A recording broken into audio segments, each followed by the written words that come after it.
It is a growing problem around the Wabash Valley, a problem growing an inch at a time.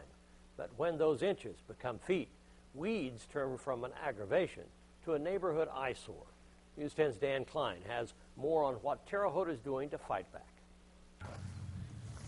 It's weeds high enough to be worthy of a wilderness safari. But this isn't Africa or the Amazon. This is Terre Haute. And Doris Atkins sees it every time she looks across the street. It looks bad. I dare for, like I said, I dare for it to be cut down and look neat. There's a lot more than meets the eye here. Atkins thinks she probably has a few unwanted neighbors living in the weeds. Probably rats. I ain't seen no snake yet. It might be a little too early, but I'm sure they'll be coming around here. City crews are scheduled to mow here next week, but they'll probably have to come back another time or two before the summer's out.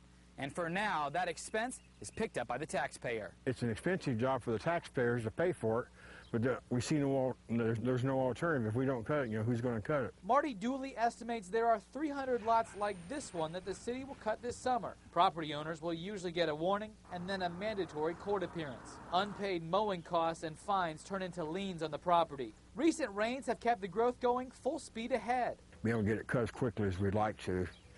We've still got a lot around town to do. But for Atkins, every little bit helps. Yeah, I appreciate what Terrell City does. So if your property is starting to look like a jungle, mow it now or be ready to pay the consequences. In Terre Haute, with photojournalist John Tim, Dan Klein, News 10.